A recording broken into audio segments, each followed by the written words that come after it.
Так как я приехала именно сюда и сейчас нахожусь рядом с мамой, то обязательно задам ей, да, эти вопросы. Это очень важно, потому что, ну, а мама уже давно на пенсии, и очень важно понимать и знать, вот, почему, например, ей не страшно, как она пользуется этими потоками, где она берет свою уверенность, где она берет свое бесстрашие. Эта мама меня, в принципе, всегда продвигала в кэшло, всегда говорила: давай иди, ты знаешь, ты видишь, смотри, все это У делают, и тебя ты иди это делай, у получится, тебя у получится тебя обязательно. получится. Да. И вот откуда она это берет, эти знания, эту силу? Сейчас я ей задам вопросы. А самое интересное, хочу вам сказать, что у мамы раньше было 1000 сотрудников, 1000 подчиненных людей. Она у меня вумен такая, бизнес-вумен. Очень у Была. меня, ну да, но у нее эта жилка осталась. Вот, и видите, как это все работает, что именно сейчас она чувствует там, где деньги, и там, где будет прибыль, и чувствует, где вообще вот нужно находиться. И Это она, опыт, опыт, да, опыт дает опыт. свое. И она всегда туда вот смотрит в этом направлении. Поэтому, мамочка, так, расскажи нам, пожалуйста, свой опыт. Вот как, с чего ты начинала? С какой суммы Ну, в ты принципе, начинала? я уже сколько лет уже, лет 3-4 года уже нахожусь в Пешло. Ты находишься больше Я здесь. нахожусь больше, ну Ты да. еще 10 лет назад здесь была первый раз, Ну, да, пришла? начинала вообще, Начинала 10 начинала лет еще с назад. Меркурия. О, вот, И видите? когда я начинала, там тоже так же открывались потоки. И наш лидер еще говорит, сказала: Людмила, вы так быстро разобрались, я просто сумела это быстро все нарастить, и у меня очень хорошая сумма получилась. Я была на пенсии уже в то время, и для меня сумма, которую я быстро очень получила, ее она для меня была просто великолепна. Отлично. А А потом, вот сейчас, сейчас, а когда было сейчас второе дыхание, второе пришло. дыхание, ну, в принципе, я с небольшой суммы начинала, С но я, какой? ну, где-то там 100-200 евро. Отлично. Начинала я с этой суммы. И постепенно наращивала свои мощности, Так. наращивала каждый раз. И, в принципе, я не боялась этого делать, потому что я знала, как я прочувствовала эту систему, и я поняла, что эта система меня ну, никак не обманет. Я поняла, что в этой системе есть что-то такое, что вот чему я могу верить, чему я Что, вот могу доверяться. что это такое? Вот представьте, да, даже если 10 лет назад мама это начала, страшно ли было? Конечно, страшно. Но Ну, вот у нее есть чуйка, знаете, такая бизнес-чуйка. И вот что-то я ей не могу сказать, что... подсказала. Что Да. тебе это подсказало? Что, почему ты думаешь, что это безопасно? Как ты это почувствовала, что это Ну, безопасно? я не знаю, может, это опыт, может, интуиция. И я просто, ну, начала разбираться немножко в этой системе, чувствовать ее. И, как вам сказать, ну, пришла к выводу, что это Безопасно. безопасно. Я Что, понимаете, это не та система, где тебя хотят обмануть и обмануть использовать. хотят, использовать, где хотят, те, кто находится вверху, будут только получать деньги, а те, которые находятся, только пришли, ничего не будут иметь. Это неправда. Здесь совершенно все иначе сделано. Совершенно. Эта система работает совершенно по-другому. Здесь система работает именно на нас, для того, чтобы мы Для каждого из нас. развивались. Здесь система для каждого из нас работает. Ага, ты это Она поняла уже 10 лет назад. это поняла, я поняла Я вам это скажу, сразу. мама, она всегда... Ей вопрос сказать что-то про Меркурий или про Нет. Дмитрия в осаде, да, она там любому сразу скажет, Посадин, это все, для меня смотри, это это вообще... святой человек, все, смотрите. Вы знаете, даже сказать, я хочу сказать, что даже слово гений, мне кажется, даже мало для него этого слова гений, что-то еще выше, понимаете, О, благодарю, да. Это я даже не знаю, как можно сказать, сколько можно хорошего сказать об этом Знаете, человеке. когда у меня даже какая-то кнопка не нажималась, такое было, там, 5 лет назад, 6, я приходила и говорила: мама, все не годится, все пропало. Она мне говорила всегда: иди вперед, это проблема не с кэшфлоу, это проблема с тобой, с твоей личной кнопкой, с твоим личным телефоном. Я говорила: Не смей почему? бросать, не Да, смей не смей бросать. бросать. Почему ты все время говоришь, что я такая плохая, у меня кнопка не работает? А не может быть такого, что в сообществе что-то не работает? Она говорит: разбирайся сама. То есть, понимаете, мама чувствовала это, понимала, и меня всегда продвигала. Потом наступил такой момент, что у меня как будто бы раз открылись вообще глаза, и я поняла, действительно, она на 100% была всегда права. Все кнопки сейчас, которые не работают, И мне вот часто пишут, вот, все, у меня там пропала кнопка в Money Storage, что делать? Все, пишет, у вас кнопка в Money Storage не работает. Вот так пишут, у вас. Вот это слово «у вас», оно очень сильно дергает, прямо передергивает, Да. потому что здесь в кэшфлоу нет «у вас». Если вы уже здесь находитесь, то это значит «у нас». И главное не Значит, поддаваться панике, не паниковать, а спокойно ко всему относиться, подходить к этому очень серьезно и спокойно.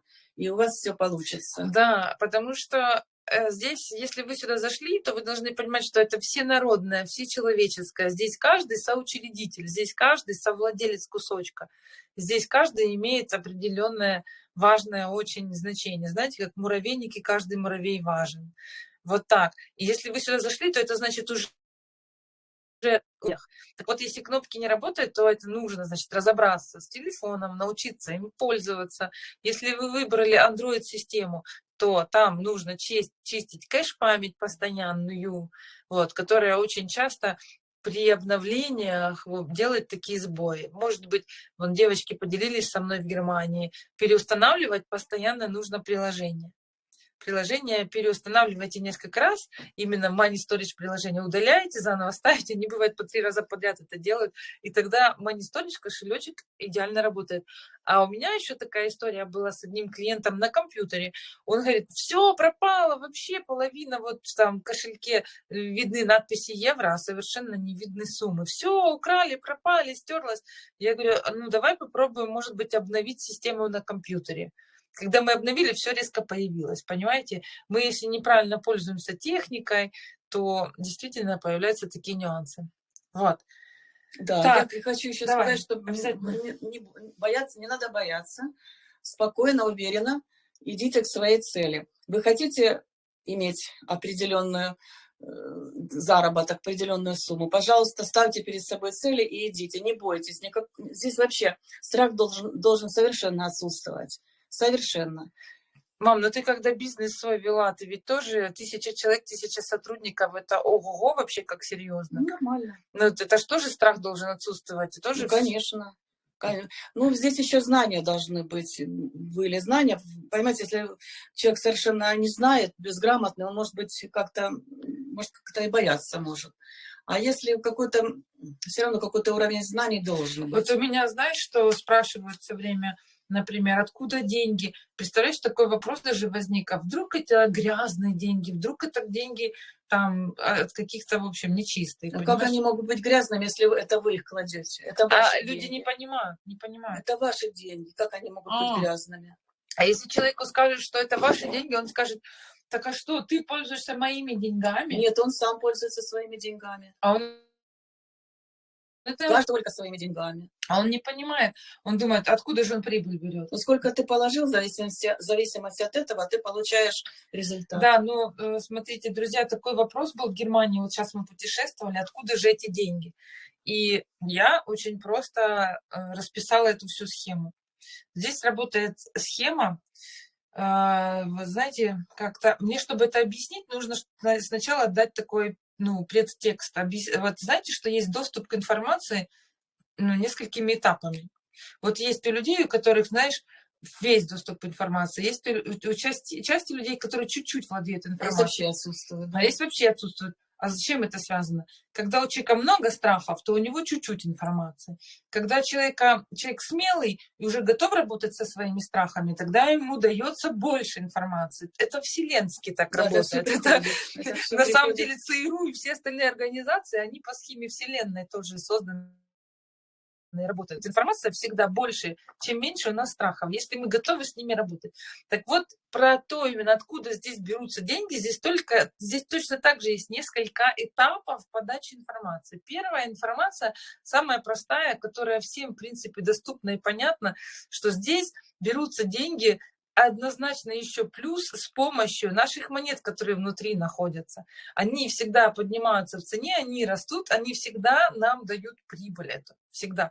Эта прибыль всегда распределяется между всеми совладельцами в потоках, между всеми совладельцами этих монет. Вы пользуетесь монетами и currency каждый день, потому что вы их присоединяете к своим потокам. И таким образом, получается, вы тоже косвенно, получается, даже если вы в кошельке их не имеете, currency, но вы их покупаете и закладываете в поток, вы всегда имеете эти currency монеты. Вот с помощью этих монет, когда вы их присоединяете к потоку, не зря наверху всегда написана стоимость, почем у вас именно не принимает монетку. И вот эта стоимость, это и есть ваша именно дельта прибыли. Вы покупаете монетку за 5 евро, а фонд у вас перепокупает 37. монетку за 37 евро. Вот эта разница и есть ваша прибыль. И вы задаете вопрос, откуда же деньги? Да потому что фонд все время торгует монетами. Фонд имеет эти монеты. Вот, это первое. Это первое, самое простое, самый простой уровень доступа. Немножко посложнее уже, когда я говорю людям о том, что здесь внутри работает система перераспределения. Вот это вызывает у человека немножко какой-то страх и ощущение некомфортное. Почему? Потому что, опять же, мало информации. Человек думает, что, ой, если перераспределение, то это МММ. Или Да, как, я должен обязательно только кого-то подписать. Если я кого-то не подпишу, не приглашу, значит, у меня ничего не получится. Ничего подобного. Это зависит от, я знаю, от вашего желания. Если вы желаете это людям, желаете рассказать, чтобы люди тоже получали так, как вы, пожалуйста, объясняйте и подписывайте под собой следующий. Вот бизнес-вумен сидит, у нее был огромнейший комплекс ресторанов, свои большие заведения, сама их строила, видите, такая, знаете, бизнес-жилка. И она, представьте, знает эту всю внутреннюю систему. Что-то она интуитивно чувствует, что-то она понимает. Может быть, где-то постоянно получаешь информацию, да, мама, слушаешь? Ну, конечно, конечно. Учиться надо в любом возрасте. Вот. А если вы молодые, так вам вообще, ого, сколько вам надо еще успеть и узнать информацию. Да, Это и приятно. действительно, получается, значит, откуда деньги? Деньги от копеечек, мы поняли, первое. Второе, деньги за счет перераспределения работают. И я по этому поводу вам обязательно на канале загружу один видеоролик, в котором вы увидите, еще раз повторю эту информацию, что одна банка в виде 100 евро или 100 долларов может закрыть долговых обязательств на 1000 евро. Это как работает, могут понимать только финансисты, вот опытные бизнес-люди, Столько этапов инвесторы. проходит эти 100 евро. Одна 100 евро бумажка может, если вы мне ее дадите, она закроет мой кредит, но если я ее передам маме, она закроет ее кредит. Как это работает, я покажу в видео. Сейчас это немножко больше времени займет, чем необходимо. У нас эфир все-таки не такой длинный, мы маму скоро отпустим и еще дальше с вами обсудим. Поэтому система перераспределения – это очень серьезная система. Это не просто взял, отдал, и что-то не понял, кому дал. Нет, это серьезная математическая формула, которая разрабатывалась Васадиным 20 лет. Потому что он за 10 лет до создания уже это все просчитывал и думал. И сейчас, представьте, 12 лет это все в работе. 12 лет огромнейшей практики. И он все это использует. Поэтому пункт номер два, откуда деньги берутся, система перераспределения через искусственный интеллект и математические формулы. А третий пункт, это самый важный, пункт допуска. Если вам эта информация сейчас будет понятна и принесет вам еще больше безопасности и радости, значит, считайте, что вы сотрудник ЦРУ. Значит, все нормально, ваша информация проходит через вас, и ваши все генетические программы не блокируют. Вам разрешено это слышать. Значит, здесь работает еще плюс квантовая система умножения денег. Если это кому-то понятно, все, палец вверх. Если это кому-то непонятно, то я сниму отдельное видео специально для того, чтобы это объяснить. Вот. И если подумать, если вы еще спросите, например, грязные ли это деньги, мама, что мы можем ответить? Здесь вообще самые экологичные деньги. Здесь нет чужих денег вливаний. Здесь те деньги, которые вы заносите. Если вы свои деньги считаете чистыми, то те деньги, которые здесь находятся, они чистые. Приумножаются Еще чище становятся. Они чистые потому, что еще плюс дополнительно люди, которые ходят на работу и, как знаете, говорят, кровавые алмазы. Почему? Ну, потому что это очень тяжело добываются эти алмазы. Действительно, много людей, понимаете, много каких-то неприятных историй. Вообще деньги, которые тяжело на работах ходятся, зарабатываются, они гораздо тяжелее, чем те деньги, которые здесь, внутри системы. Вот. Вы даже если самые тяжелые деньги вовнутрь системы положили, то вы же знаете, проходит время, и когда они у вас увеличиваются, и вдруг вы прекрасно их получаете, то они настолько облегчаются. Мамочка, сколько ты вот положила сначала, ты говоришь, $150, да? Ну да, ты где-то 100-150 евро. А сейчас? Сейчас у меня работают все 5 потоков. 5 платформ? 5 платформ, и все потоки, на каждой платформе открыты все потоки. Плюс у тебя у мамочки столько людей, что она могла бы быть лидером, но она в этот раз не лидер, потому что, ну, в общем... Я просто получаю от этого удовольствие. Я встречаюсь, оцениваемся, мы ходим в кафе, сидим, рассуждаем на разные темы. Мы себя чувствуем совершенно свободно. Мама может пойти в любой момент, купить все, что тебе нравится, да. Может потратить эти деньги, может путешествовать. Я это делаю с удовольствием. Отлично. Благодарю тебя. Да. Я думаю, а ты пользуешься какой картой? Трасти? Трасти, да, Трасти. Очень удобно, очень. Мне нравится. Вот, я научила, она пользуется и удобно, да? Да, очень. Покупаешь? Удобно. Покупаю. Ну, подожди еще, не уходи, пожалуйста, может какой-то интересный вопрос еще появится. Ты слышала? Вообще вы нас хорошо, я надеюсь, слышите, да? И, может быть, у вас какой-то вопрос появится. А я, если есть вопросы, пишите или включайте микрофон, говорите.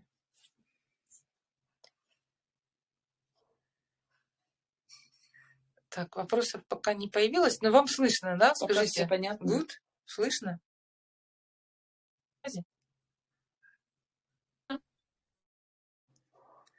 Наталья, да? Good. Слышно. Слышно и хорошо видно. Спасибо большое. Окей. Спасибо большое. Смотрите, я хотела с тобой еще, знаешь, чем... ты мне еще вот что сегодня сказала, что ты считаешь, что это безопасная платформа. Да. Почему? Ну, как не знаю, я чувствую, что я просто уже сколько времени пользуюсь этой платформой, я никогда не получала какой-то ненужной, какой-то опасной информации. У меня постоянно идет все плюсы, все идет стабильно, все идет вовремя, все идет при каком-то вопросе я сразу получаю ответ. Ты сказала, что если где-то 50 евро лежат, чего они будут где-то лежать? Это да. Я считаю так, если у вас даже 50 евро есть, почему они просто лежат? Они лежат у вас в кошельке, лежат у вас в тумбочке. Ну что? Вы абсолютно ничего не получаете от этих денег. Вы просто их потратите когда-то и все. А если вы эти деньги положите туда, куда надо, проинвестируете, эти деньги у вас будут, эти 50, ну хотя бы 50 евро, они у вас будут работать всю жизнь. На вас. Да. И будут работать. Вы понимаете, они уже себя настолько переработают, настолько превысится их стоимость, этих 50 ваших евро, что вы просто будете удивлены. Да, рады и счастливы. Вот люди еще говорят, а вдруг это пирамида? Вот что ты думаешь по этому поводу? Ну, пирамида, я еще раз повторю, что пирамида это если получает какую-то прибыль только верхушка. А внизу в пирамиде никто не получает денег, только вкладывают. Знаешь, когда Ира Левченко ведет зарядку и, например, говорит, давай, ты сможешь, открывай поток, инвестируй, вкладывай деньги. Верно. А люди, знаешь, что говорят? Ой, она агитирует, забирает наши деньги. Нет. Ира от ваших денег никак не зависит. От денег, которые вложили вы, зависите вы сами. Сколько вы вложили, столько вы в процентах, столько вы получите. О, ты мне напомнила супер тему. У меня недавно подруга говорит, что ей позвонила еще одна девушка и говорит, скажи, пожалуйста, ну ты уже там находишься целый год, и сколько ты получаешь? Ты достаточно ли получаешь? И на это моя подруга, знаешь, что сказала? Она сказала, ну, не знаю. А ты бы что сказала? Нет, я бы сказала, да. Я получаю, в зависимости от того, насколько я активно и интенсивно веду эту работу. Понимаете? здесь не положить и сидеть, вот сидеть и ждать, когда же что-то будет, когда что-то придет. Нет, здесь так, здесь делать. Если вы хотите иметь результат какой-то определенный, значит, надо подумать, надо прочувствовать, надо узнавать, как работать, как сделать так, чтобы ваши доходы приумножались. А просто сидеть и ждать, что кто-то что-то как-то там сделает или... Ну да, я еще плюс дополнительно считаю, что если тебя спрашивают, а как здесь тебе за этот год, то ты должна не сказать, ну, не знаю. Если, ну, не знаю, то значит, ты недостаточно владеешь, опять же, Я информацией. так не могу ответить. Я ответила прекрасно. Особенно вот 24-й год вообще был прекрасный. Ну, Очень то ли хороший деньги год. у тебя просто лежат, и ты ноль имеешь, Да. то ли на секундочку можно посчитать, сколько у тебя даже, если ты даже их и не достаешь из потоков. Посчитайте, сколько минус какой будет, если вы оставите их у себя где-то в карманчике. Так их бы уже не было бы, они бы потратились. Да. А если они в поток, какой плюс? Вы все потоки поскладываете и посчитайте, сколько даже в потоках. Очень часто люди кладут в потоки, но знаешь что? Но не достают ежемесячно, потому что они говорят, ну я же хочу 10 тысяч получать, а что же я буду 1000 получать, если пока еще ее не получаю, ну не получаю то, чего хочу. Но у меня совершенно другой принцип работы в кэшло. Я по этому поводу сняла видео, вам завтра его обязательно презентую. Но у меня здесь есть философия внутренняя в кэшло. И в кэшло есть такой порядок. Если вы сейчас на данный момент получаете уже 1000, то ее нужно научиться тоже принимать и тратить. Мам, ты так считаешь? Конечно, вот бизнес-вумен, 24 конечно. ресторана когда-то было. Конечно. Поэтому вот. И сейчас на пенсии, но жилка вся эта предпринимательская осталась, бизнес частично мне передалась. И она все всегда чувствует наперед, она знает, где нужно деньги вкладывать, чтобы денежки увеличивались. Мамочка в этом году подарила 1000 икаренси. Вот икаренси своей внучечке. Поэтому у нее все всегда работает. Хорошо. Я сейчас хочу поделиться, знаешь ли ты новости? Вот у нас сейчас были новости от создателей. Вот сейчас как раз мы были в Мадриде, потрясающая вечеринка была, шоу. Я всегда считаю, что все должны это посещать. И там, значит, Ярослав вышел и рассказывал, какие нас с вами ждут в ближайшее время изменения, улучшения и продвижения. Первое, что нас обязательно ждет, это, конечно, это новая кнопка по инвестициям. Наступил такой момент, Да, там интересно. да, когда будем проводить инвестиции в физические объекты. Будет создана из топ-лидеров фокус-группа, а может быть еще из каких-то дополнительных людей. Будем принимать решения, что для проекта, для всего фонда Меркурия очень выгодное, то, что выгодное, будем брать. Например, есть какая-то Хилтон, почему бы не Хилтон? Если это выгодно, будем их выкупать на физическом уровне. Будем все участвовать в спонсорстве, будет какая-то программа. Будет инвестирование, физическое инвестирование проводиться. Да. Еще одна для тебя новость, супер прекрасная.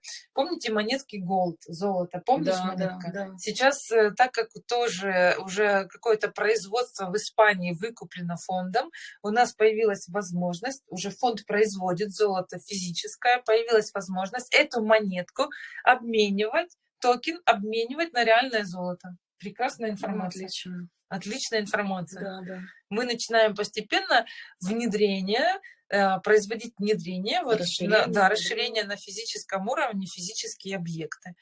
Так, и дальше. Значит, eCurrency в этом году выводится на биржу, то есть будет листинг. Это тоже очень прекрасная информация. Любители поторговать на арбитраже понимают, о чем я. Поторговать смогут играться еще и на внешних биржах. У нас, кстати, зашла бывшая сотрудница банка, женщина в Германии, задала шикарный вопрос. Она сказала, а не опасно ли это будет, если мы выйдем во внешнюю торговлю, а не возьмут ли все свои e-currency и не выведут ли во внешнюю среду? Вот знаете, и опять хочется сказать... Это невозможно. Да, это, в принципе, будет невозможно. Это невозможно. То есть система всегда так работает, она как бы сохраняет прежде всего себя. Система сохраняет себя. С одной стороны, кажется, как это? А мне же нужно, чтобы сохраняло все меня, мои деньги, а не системы. А вот это немножко неправильное мышление. Должно быть мышление инвестора. Мышление инвестора трансформируется. И как раз здесь, заходя сюда в кэшло проект, в фонд Меркурий, мы, в принципе, теперь заинтересованы действительно, чтобы система сохраняла.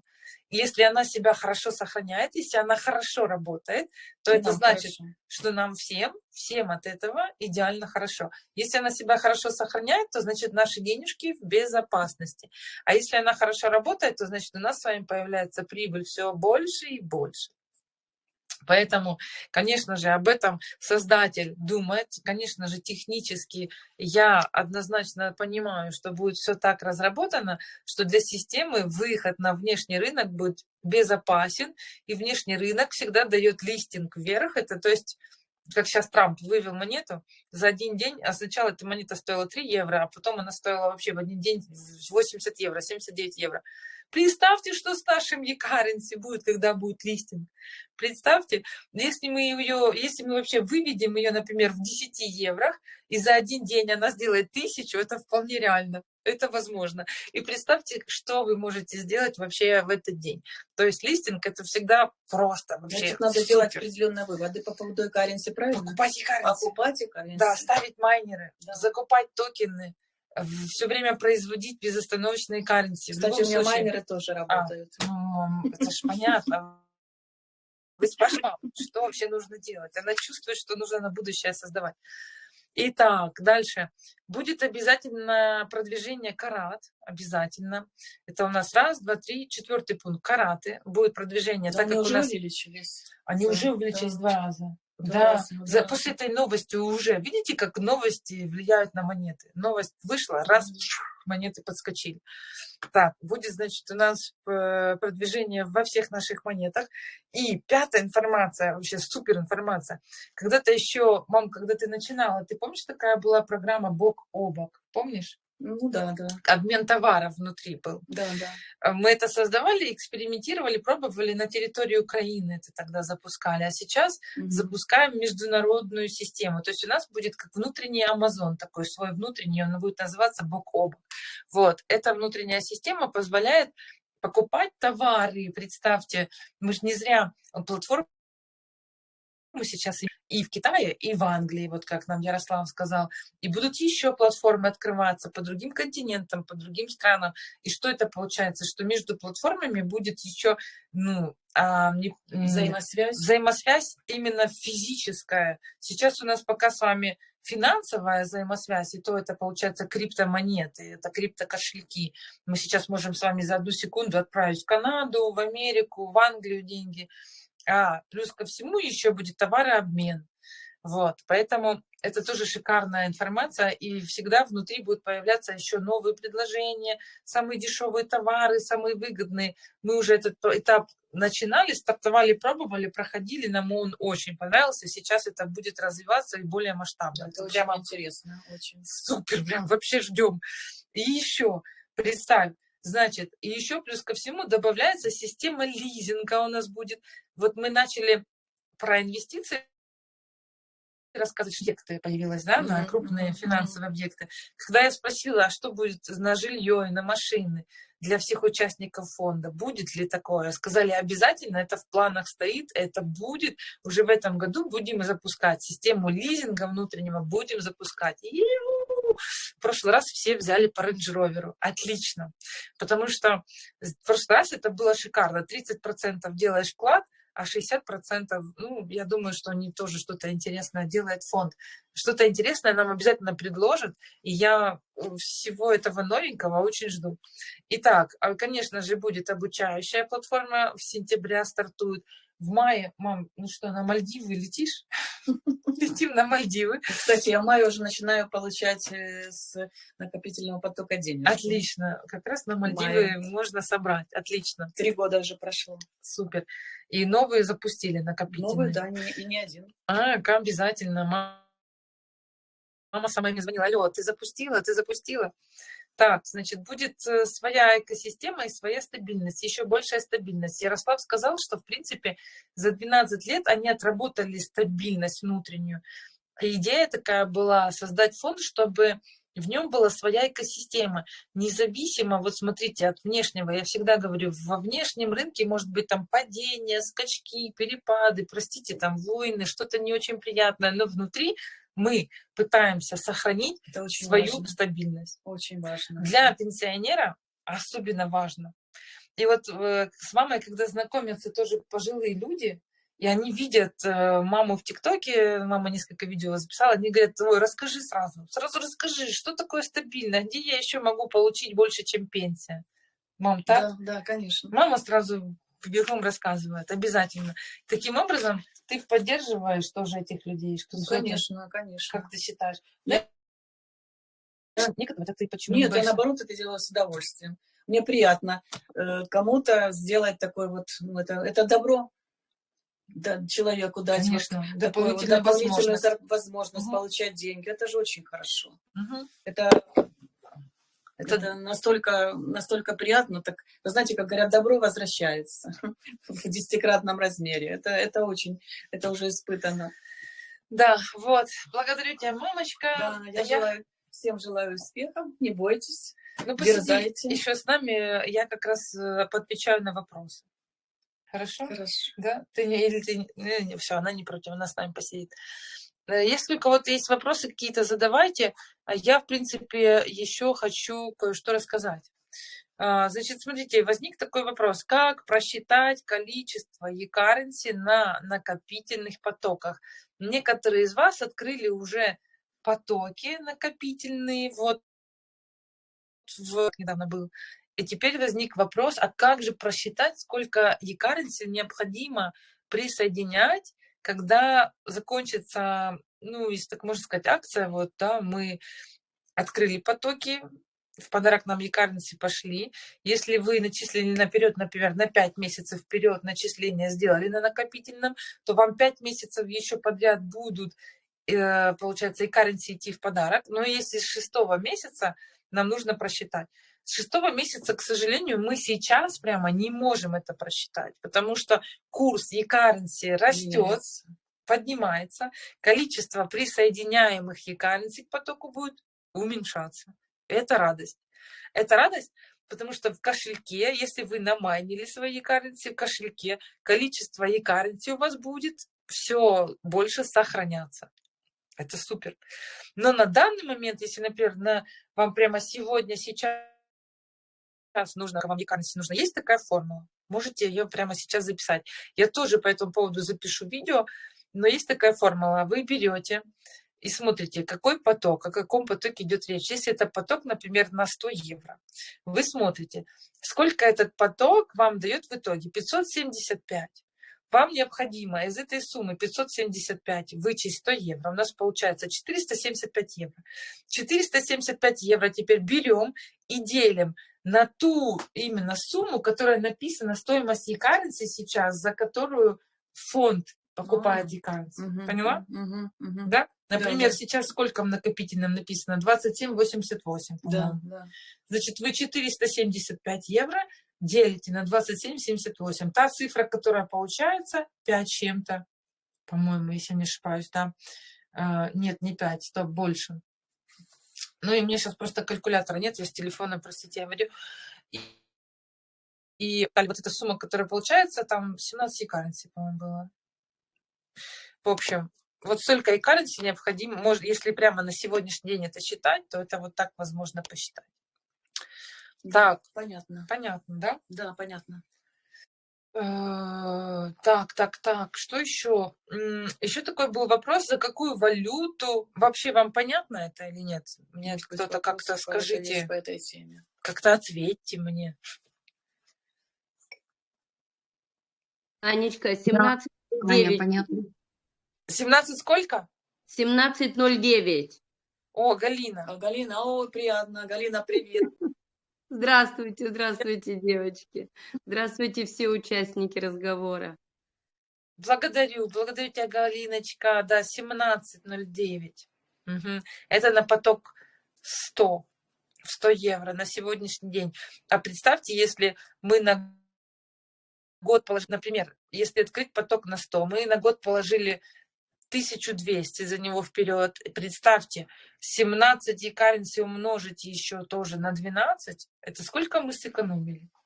Ну, почти 200. Ну, почти 1200, почти такую же 1000 вы себе, считайте, положили в карманчик. Да.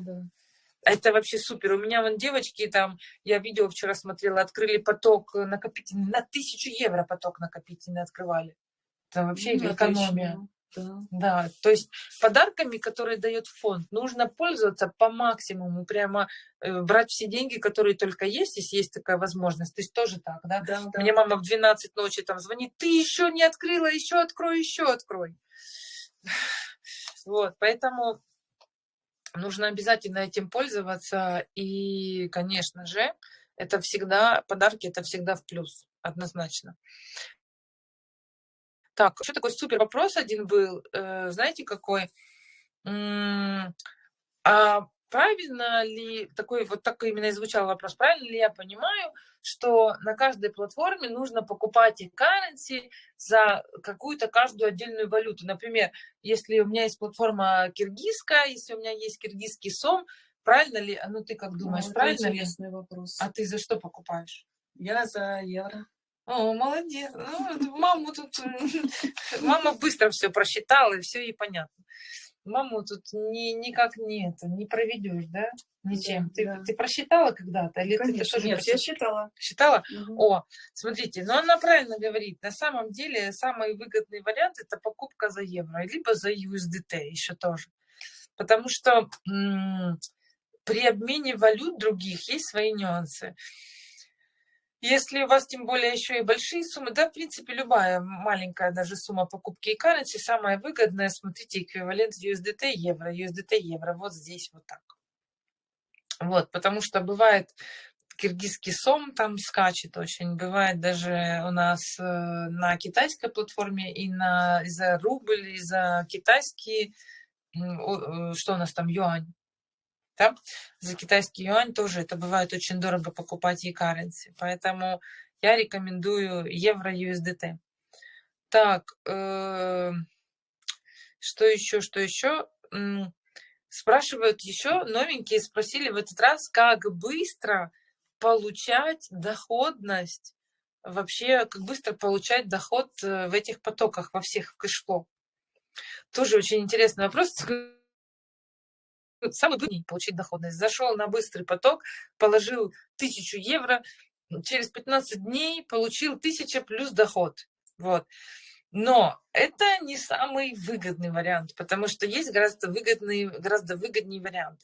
И опять же, когда моя подруга говорит, что ну не знаю, я сколько-то получаю, ну я получаю, может быть, не так сейчас много, всего лишь 300 евро в месяц, а все ведь у меня остальное в потоках, то я, конечно, ей дала ататай и сказала, так, Таня, ты знаешь, возьми все потоки, сложи полностью, посчитай, сколько у тебя денег работает в потоках.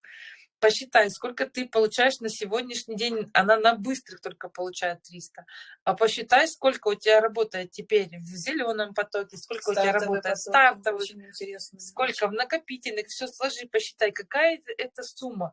С какой суммы ты начинал, сколько теперь у тебя все увеличилось, сколько монет у тебя, и посчитай. А когда в итоге все сложить, там ого-го получается, сколько уже в работе денег работает. И даже если ты идешь и планируешь все на будущее, что, например, в будущем в итоге я планирую получать 1000 в месяц. Так смотри каждый день тогда и проверяй, как у тебя идет увеличение. В этом месяце 300, например. Да пусть работают твои быстрые потоки таким образом, чтобы на следующий месяц уже они тебе давали 350. И самая важная формула. Ну, мам, я считаю, это самое важное.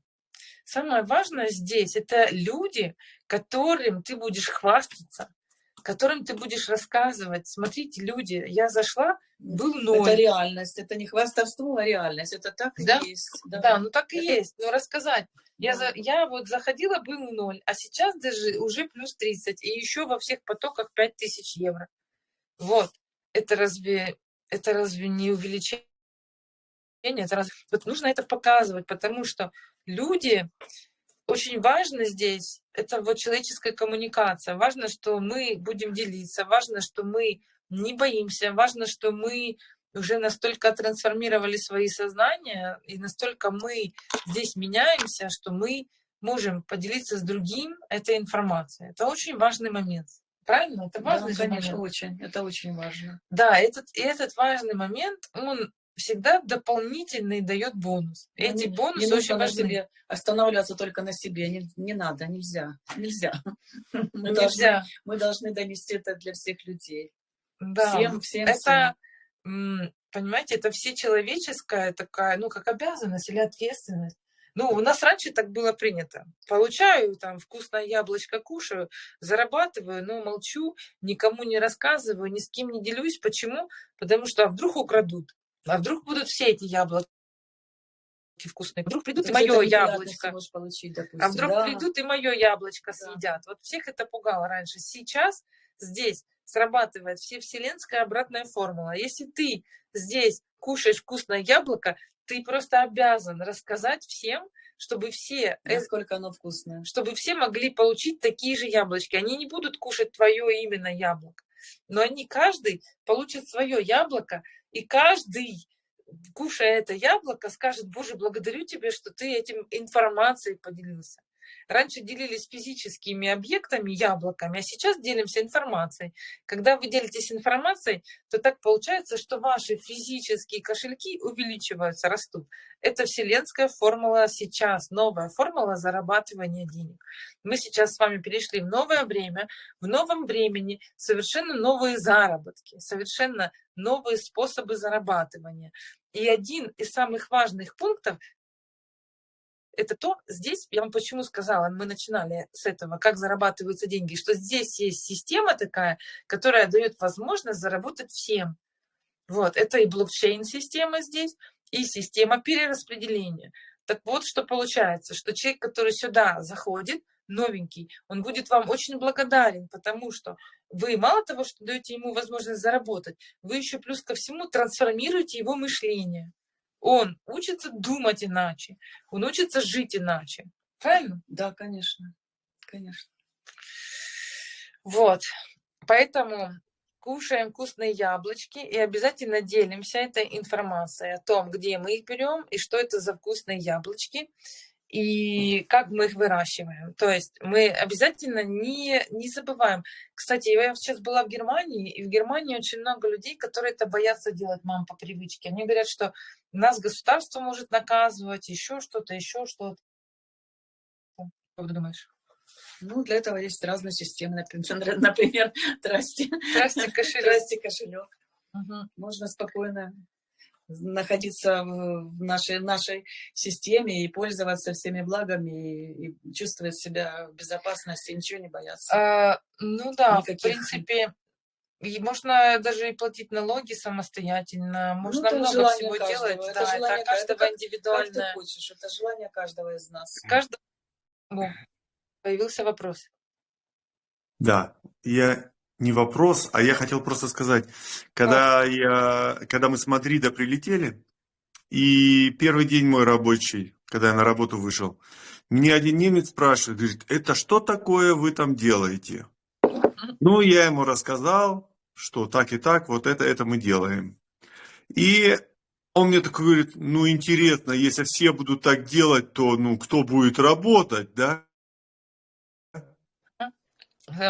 А напротив стоят еще два напарника, которым я уже давно рассказал, но они боятся еще.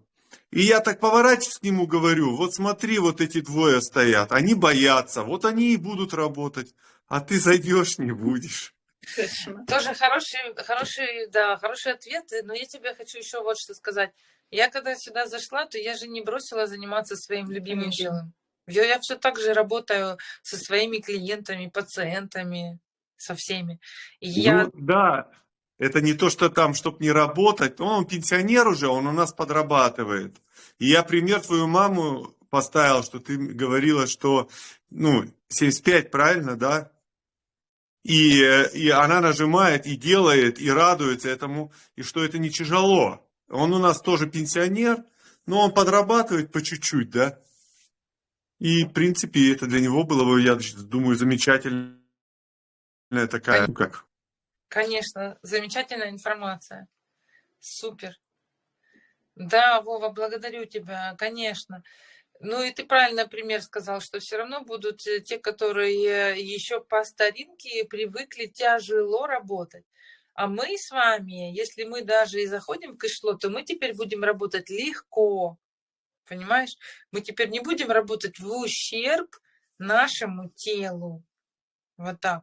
Потому что тело – это производство Вселенной. И нам Вселенная платит как раз за то, что мы ухаживаем хорошо за телом. Вот, и она нам доплачивает. А доплата от Вселенной – это всегда приходят легкие деньги, более легкие деньги. Поэтому, когда мы много времени, больше времени сейчас вот как раз уделяем телу, на самом деле нужно, чтобы мозг расслабился, вся эта система расслабилась, тогда у нас появляются возможности новые. Всегда приходят люди, вот мы сейчас с вами, вестники такие, носим весть хорошую, другим людям приносим и говорим, есть такая новая система, есть такая возможность, вы уже можете не работать так тяжело, как это было раньше. Вот. Вы можете работать в удовольствие. Никто не сказал, что прямо всем бросать. Это не значит, что вы должны быть в кэшфлоу и бросить работу. Я хочу просто еще сказать, что работать, она становится приятней. Скажем, что у тебя есть какая-то такая, не знаю, за спиной что-то такое есть, что тебя держит, и ты не боишься там работу потерять. Ты идешь с радостью на работу, а от того, что ты идешь с радостью на работу, у тебя настроение хорошее. И у всех твоих напарников тогда сразу хорошее. И, не знаю, день проходит вообще отлично. Потому что у тебя эта уверенность, если даже что-то с этой работой случится, у тебя все равно есть деньги. Да. 100%.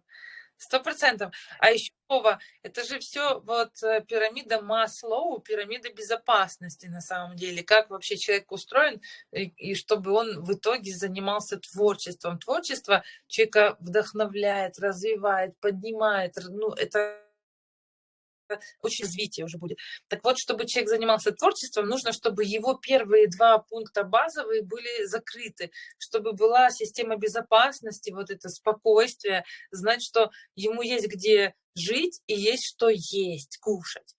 И вот как раз кэшфлоу закрывает эти первые 2 пункта, но и кэшфлоу закрывает следующий пункт, 2-й. И 3-й пункт – это всегда пункт любовь, отношения, коммуникация дальше идет. И все эти пункты есть в кэшфлоу.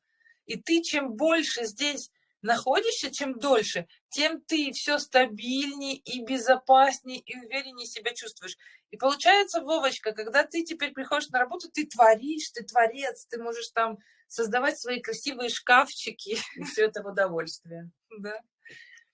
А у меня, например, представьте, за несколько лет только сейчас вот начинает опять просыпаться мое творчество. Мне сразу фильмы надо снимать, книги мне надо писать. Видите, вот, у каждого на определенном уровне, когда уже денег достаточно, я довольна. Такая знаменитая фраза, которую нужно каждый день повторять всем. Тогда вы приходите к этому состоянию, когда вы физически уже это ощущаете, вы перейдете на творчество. Мама, у тебя творчество это что, растения выращивать? Ой, да, очень люблю. В саду работать. Так, хорошо. Ну, задавайте вопросики. У кого какие есть вопросики? Может быть, еще что-то поделиться хотите чем? Как дела? Все хорошо? Да, привет, привет. Мохаммед, привет. Включай микрофон. Отключился микрофон, если ты хочешь что-то сказать. Угу. Так, слышно? Да. С нами сегодня новая участника, но она вот в Бервике.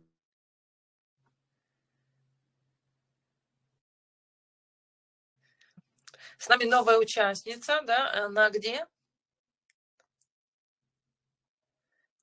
Связь пропала. Ну, хорошо, присоединяйся, рассказывай. Если у тебя будет лучше интернет, рассказывай, можем подождать еще. Видно, не такой интернет хороший, да? Угу.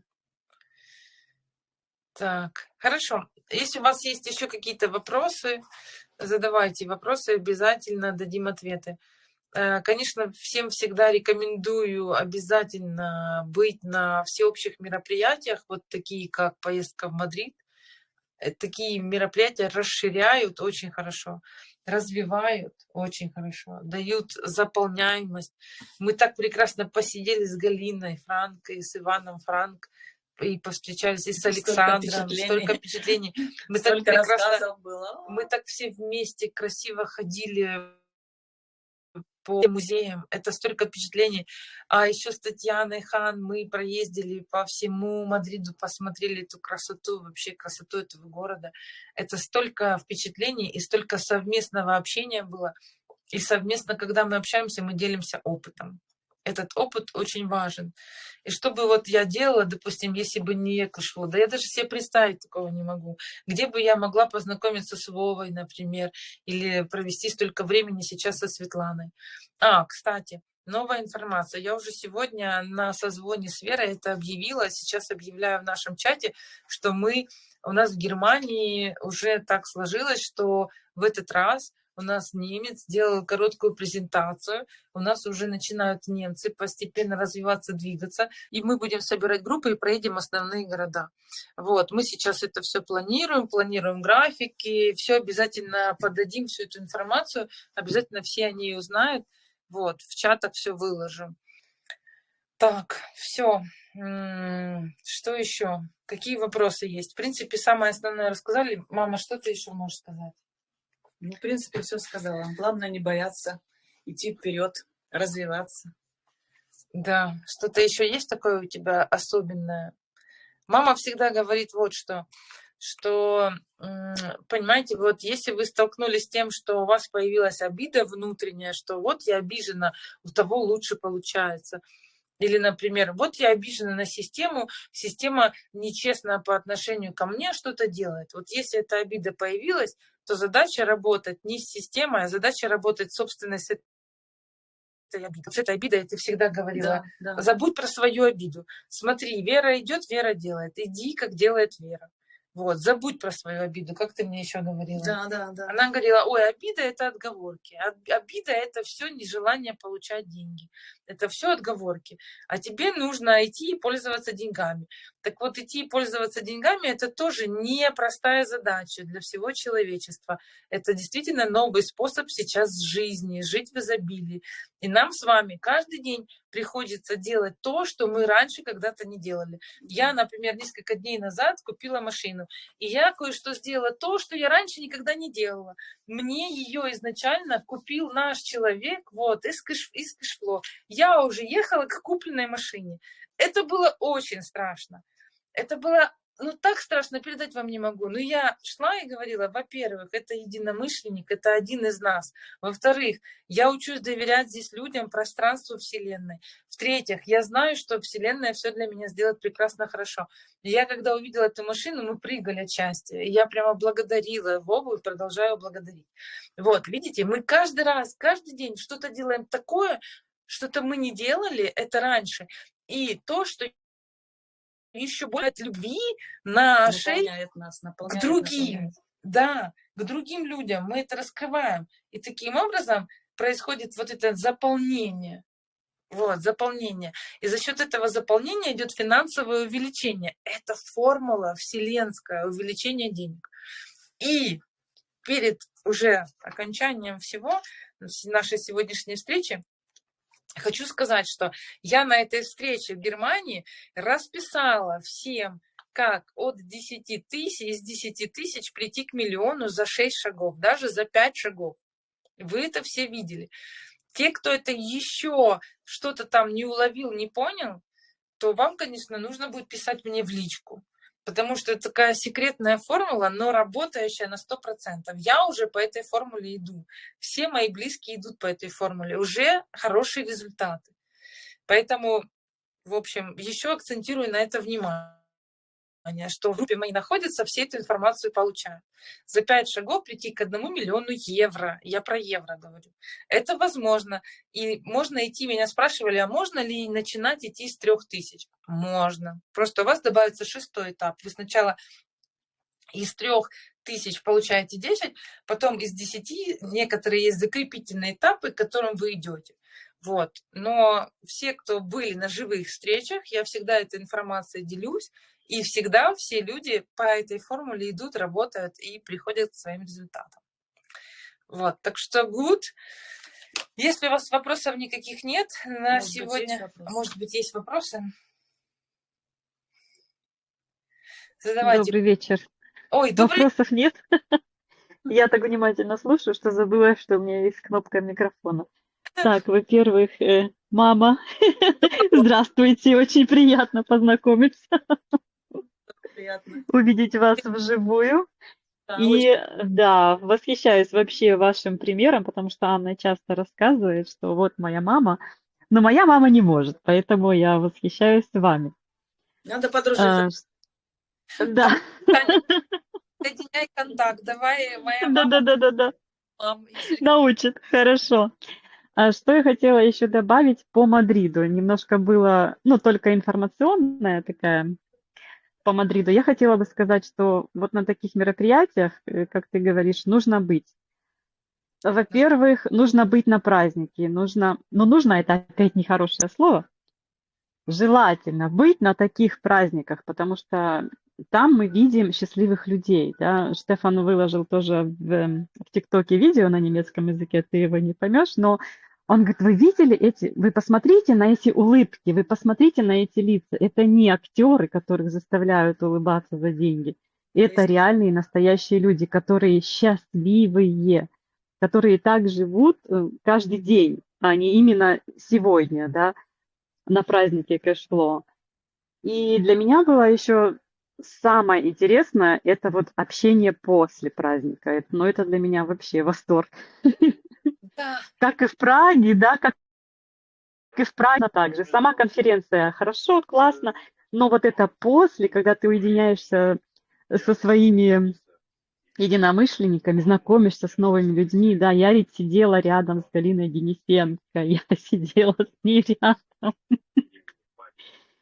И ты слушаешь, у тебя рот открыт, он просто не закрывается, потому что, о боже, как вообще, как это возможно, как прийти к такому результату, как она. А она такая простая вообще женщина, даже, ну, не подумай, что у этой женщины там, не будем говорить сколько, есть лимончиков. остров, да, купить остров, либо самолет, Да, да, да. именно С так. Ярославом познакомились вживую. Я всегда его слышала только по вторникам на наших встречах. А тут я узнала, что этому человеку 34 года. Боже, я говорю, так ты мог бы моим сыном, что ли, быть? Да, Молодой парень мо- с результатом. И когда ты видишь этих людей, когда ты, ну, видишь, что вот они реальные, они живые, думаешь, ну да, это все возможно. Все возможно, и мы тоже можем туда прийти, да. Поэтому только ради вот этих встреч, вот этих знакомств стоит посещать такие мероприятия. Общение с Верой Хаптинец. Мы сидели просто до 1:30 ночи. Мы не могли наговориться.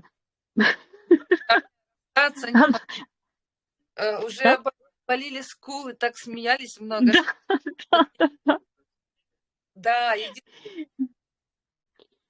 Вообще, прогулка по Мадриду с вами, познакомились с Лизой. И, ну, не знаю, у меня столько впечатлений, что я прилетела сюда, в Грецию, я просто лежала 2 дня, я не могла встать.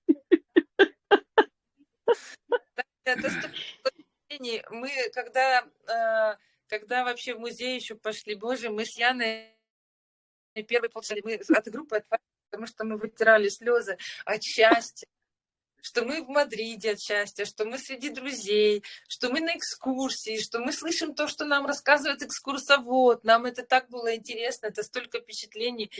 Когда увидели Мона Лизу вторую, мы все рыдали, вообще просто вот все плакали.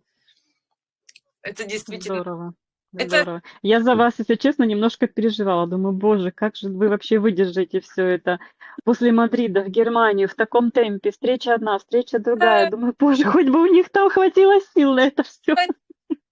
знаешь, когда на позитиве, и когда все вокруг друзья, и благодарю тебя, Танечка, все твои друзья стали теперь моими друзьями, нам помогали все, что мы, ты видишь, что с нами в порядке. Я поэтому и говорю, что мы не команда, мы большая семья. Ну, правда, мы уже стали большой семьей. И все, кто заходят, я их просто приглашаю в нашу семью. Если они хотят, то пожалуйста. Так что да, благодарность тебе еще отдельно я тебе написала в группе, но еще раз такая благодарность за то, что ты выделила это время, за то, что ты встретилась со всеми нашими людьми. Я читаю отзывы, слышала тоже очень много интересных вещей. О 5 шагах мне надо тоже знать, потому что меня спрашивают, я говорю, а я не знаю еще пока. Ну, Так что это надо будет знать, да. Ну, однозначно. Благодарю. да, ну, в принципе, и все. Да, спасибо большое. Спасибо большое. Хочу тоже подтвердить вот это вот, что Таня говорит, Мадрид это было ура. Я скажу, улыбка, улыбка, улыбка. Лицо болело уже от улыбки. Это было вообще шикарно. С Ярославом сидеть напротив, и он тебе рассказывает, как работать. Да? Это класс, это даже нельзя описать. После этого, после Мадрида у меня, я не знаю, все теперь работает в голове, все хочется упущенное догнать, все хочется сделать. И еще что я хотел сказать про доверие, про проект, что, скажем, Аня, ты большой пример, к примеру. Если бы проект плохой был, ты бы никогда маму не посадила против камеры и не показывала бы людям. Так что, ребята, это тоже такое дело. Да. Давайте, спасибо большое, давайте, хорошего вечера. Хорошего вечера. Благодарю тебя, Вовочка. Да, Мадрид, это было очень сильно. Такой, знаешь, моторчик включился. У меня сразу столько идей появилось вообще просто. Я уже сразу начала планировать на несколько лет вперед. Вот Мадрид так зажигает это общение. А вообще, когда мы вот все зашли в зал в этой королевской оперы, первое, что я начала всем говорить, я вообще стояла несколько минут вот так. Я не могла даже говорить, вообще говорить не могла. Я телефон не могла достать, ни одной фотографии не могла сделать. У меня было столько вау, и я посмотрела в лица каждого, кто там находился, вот в лицо, и я говорю, боже, я нахожусь среди знаменитостей, как эти люди выглядят, как им идет этот костюм, эти платья, как им идут эти платья. Я посмотрела, я увидела в каждом Брэда Питта, если так можно сказать. Ну, то есть в каждом звезду. И я подумала, зачем мне Брэд Питт, которого я не знаю, вот мои звезды все здесь. Я балдела от людей, я была в восторге, я восхищалась людьми, я восхищалась этой красотой.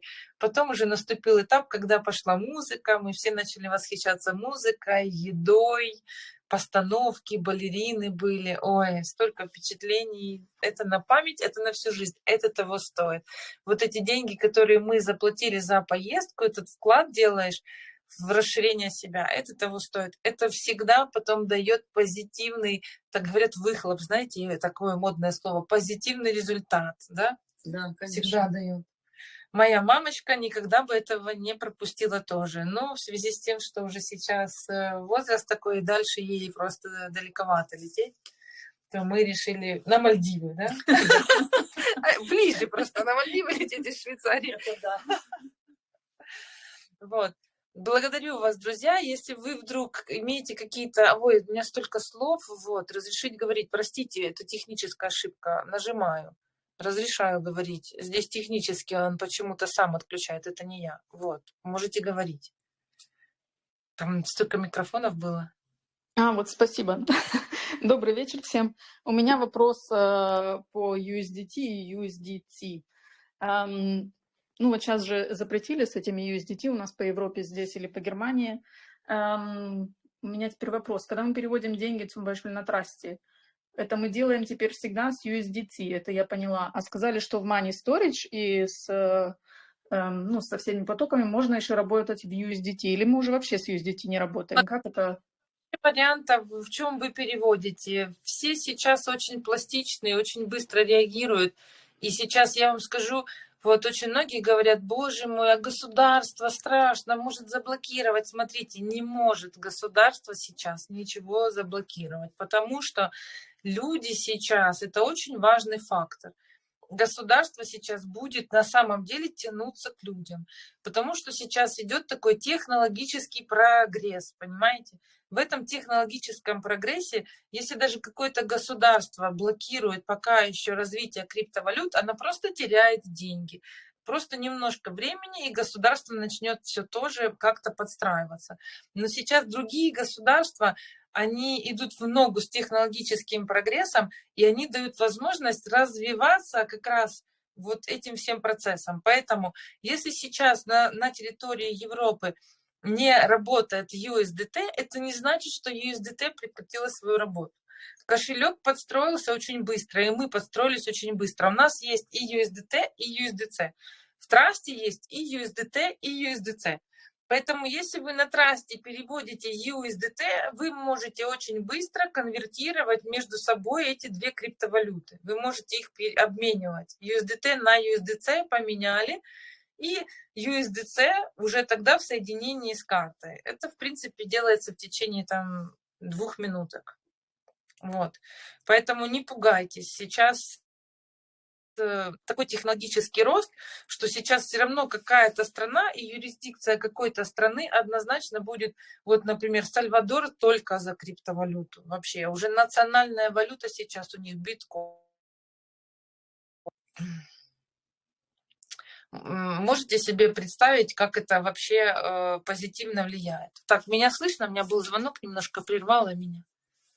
Да-да, слышно, спасибо. Но с Страсти я поняла, мы там перестроили все на USDT. А теперь в Money Storage мы можем просто USDT полностью убрать, получается, и все делать Вам, только с USDC или все-таки оставлять еще USDT?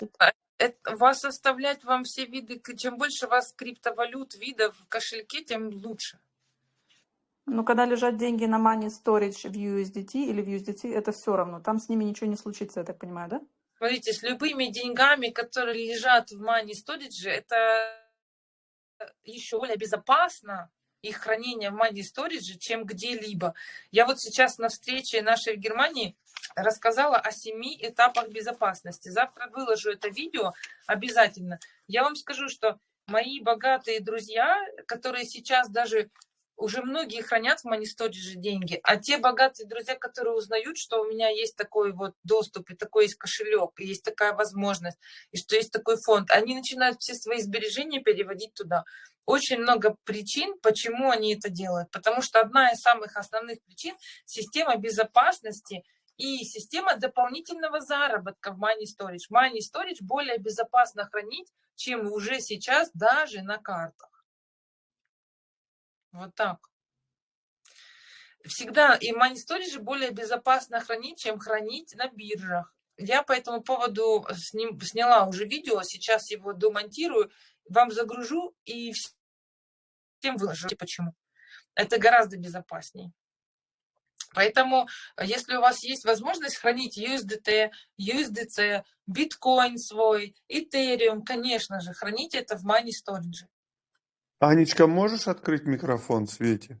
Свете, прости, знаешь, вот я не знаю, почему, я его открывала, почему он опять, мне что-то надо с настройками разобраться. Он почему-то берет и сам кому-то отключает микрофоны. Поэтому вы пишите. Свет, есть? Да, Аня, я хотела сказать по поводу USDC, USDT на Money Storage. USDC сейчас на Money Storage опять не работает, и мы переводим деньги в USDT. USDT работает на Трасте опять прекрасно. У тебя USDC не работает? Also USDC на Трасте показывает, что он не переводит сейчас в данный момент на USDC.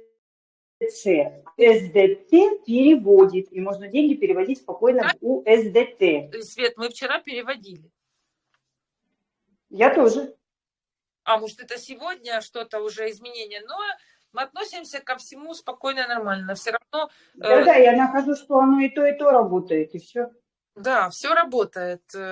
Если бывают какие-то технические сейчас настрои происходят, вы должны все понимать, и Инночка, прежде всего, вы тоже должны понимать, что в итоге все человечество все равно перейдет на использование криптовалют. Все равно. те, кто переходят и сейчас уже учатся этим пользоваться и перешли раньше, у тех много будет преимуществ и плюсов дополнительных. И, конечно же, мы за счет этого быстрого перехода, за счет того, что мы здесь с вами обучаемся, друг друга обучаем, сами обучаемся, у нас с вами появляются дополнительные возможности зарабатывать, увеличиваем свои финансовые подушки все, полностью все до одного. Здесь в итоге, вот в кэшфло, в итоге все будут миллионерами, в итоге все будут миллионерами, все до одного. Так создана система. И в итоге все, кто в этой системе находится, как я говорила раньше, что система не будет принимать все 8 миллиардов людей, живущих на этой планете. Она когда-то, в какой-то момент, настолько все мы станем богатыми, и мы настолько станем единым финансовым фондом, что мы, может быть, уже и закроем прием новых сюда людей, а будем только заниматься, каждый будет заниматься своим инвестиционным направлением, потому что инвестиций будет вот так, денег будет уже вот так. Может, будем заниматься уже открытием просто школ каких-то, понимаете, уже будем заниматься и благотворительностью. Это еще более высший этап уже развития над иным. Но благотворительность, это всегда, она приносит еще больше денег, чем инвестиции. Потому что это уже очень высокий уровень развития, осознанности. Это все, опять же, пирамида Маслоу безопасности. Буду снимать про это видео, рассказывать, много информации буду давать, вам будет постепенно понятно. Я тоже к этому иду, мы об этом знаем. Мам, ты об этом тоже знаешь? Да, конечно. Вот. Мы это все знаем, эту информацию знаем, получаем, принимаем, но еще пока, в общем, идем на пути. Если есть какие-то вопросы, там было очень много, кто тянул руки, присоединяйтесь, задавайте. Здравствуйте, можно один вопрос? Вас плохо слышно? Слышно сейчас? Говорите. У меня есть такой вопрос. В кабинете добавилась одна ячейка. Инвестиции вроде бы, да. И я как-то на созвоне слышала, там сказали, это не для новичков. А по каким критериям, когда я перестану быть не новичок?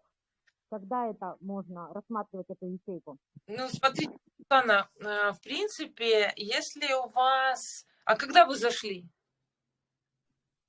Я зашла 10 октября на 10 тысяч евро. Прекрасный вопрос, прекрасно вы зашли, прекрасный вход, отлично. Почему человека считают новичком? Потому что человеку не только технические моменты нужно усвоить здесь в кэшфлоу фонде, но еще и разбираться в философии и, конечно же, взять на себя немножечко такой ответственности, изучить просто, как работает вся система, как работают все потоки. Этой информацией делиться. Считается, что если вы придете к состоянию, к положению, к лидерскому статусу, то считается, что вы уже продвинутый пользователь. Вот. И... Можно я... ты еще говоришь, окей. Да. Я хотела добавить, просто вы как раз ушли на ужин, и когда мы сидели, вот Галина Денисенко и Вера Хоптинец, был задан этот вопрос. Давай. Для новичков, что значит для новичков? На что ответили, что новички бывают разные. Новички приходят с 30-50 евро, а бывают новички, вот как сейчас девушка зашла на 10 тысяч евро. Считается, что с маленькими суммами, конечно, ты не можешь участвовать в этом проекте, но с такими крупными суммами, если ты, как ты говоришь, еще и разберешься о философии и как работает проект, то, пожалуйста, все, ты можешь спокойно принимать участие. Такой был ответ. Я тоже так думаю. Когда вы заходите с 10 тысячами, то вы однозначно начинаете во всем разбираться. Однозначно. Вот. И всем начинаете умело пользоваться. Это у вас есть заинтересованность, у вас есть понимание, конечно же, у вас есть желание, да? И поэтому думаю, что на этом этапе вы уже хороший пользователь. А если вы еще дойдете до статуса лидера, то это вообще супер. Вот даже, Тань, может, ты поделишься буквально 2 словами, насколько выгодно быть лидером? Я вам поделюсь, потому что я буквально вчера стала лидером на киргизской платформе, и я в этот же день увидела, насколько выгодно быть лидером. Ну, потому что если ты не лидер, ты получаешь премию только со своих лично приглашенных людей. Да, и у меня их там было 12, по-моему, человек, да. Когда мне дали статус лидера, я тут же открываю свой кабинет, а у меня там, я даже забыла посчитать, сколько людей, и сразу приходит лидерский бонус от всей структуры до 7-го поколения получается. Поэтому у нас очень-очень выгодно быть лидером. И желаю вам всем туда прийти. Однозначно, да. Светлана, вы еще хотели что-то сказать?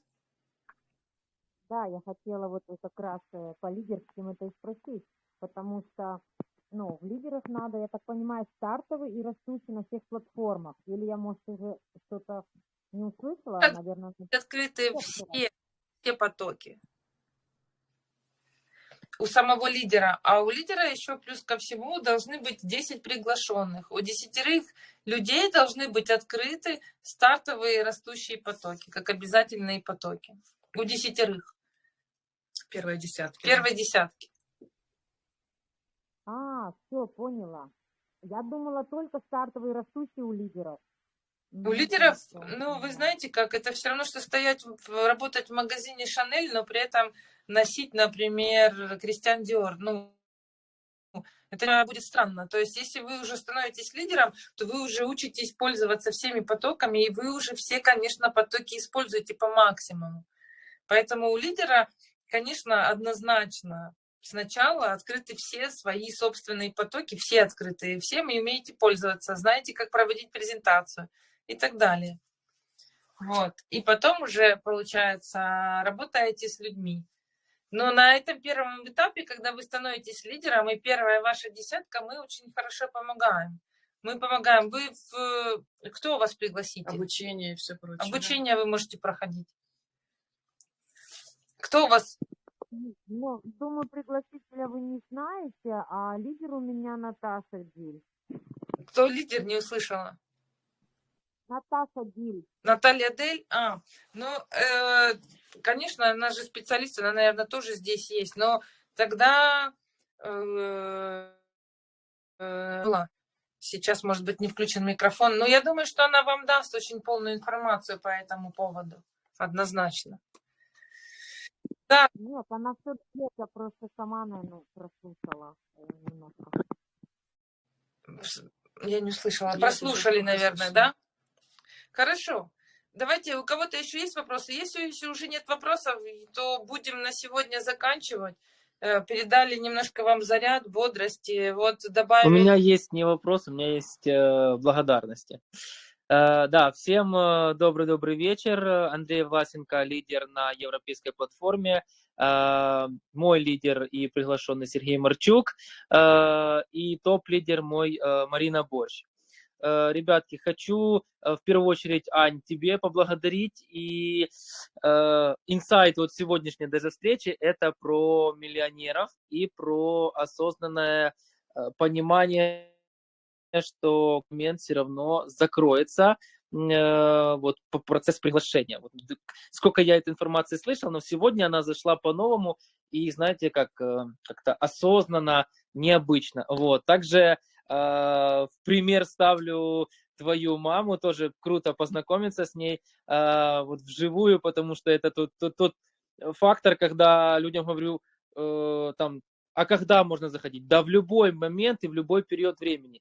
И также у меня бабушка 83 года, и я уже ей вот на сегодняшний день открываю потоки, вот, а с вопросом, когда она приедет, вот, мы ей покупаем телефон, и я ей, я ей уже даю телефон, будем обучаться так же само заводить потоки, открывать, потому что, это те люди, которым уже сегодня нужно жить, и по максимуму, знаете, вот, это действительно круто, спасибо, что воодушевляешь, вот, и, ребята, я был на, праздновании в Киеве, и я вам скажу, круто то, что праздник, меркурианский день рождения, праздновали в каждом городе, в каждом доме, каждый меркурианец, потому что это классное празднование, это крутые ощущение и заряд, и вот прям, ну, кайфую. Вот, поэтому у нас тоже было в Киеве, в Конча-Заспе был крутейший праздник, вот, как и везде, и это действительно, ну, это кайфово, это классный заряд, и я думаю, что на целый год. Куча планов, куча идей, и везите, не только едьте сами, а везите свою команду, потому что таким образом команда расширяется, вот, и в процессе этого всего воодушевляется этими всеми примерами. Это очень было много людей старшего возраста, и они меня зарядили прям. Вот, они зарядили, они в крипте больше разбираются, чем я прям вот прозревал. Я постоянно, даже, знаете, я молчал и слушал, напитывался этой информацией, где-то записывал, потому что это кайф, это круто, это мощь, вот, это сила. Спасибо. Супер. Благодарю тебя.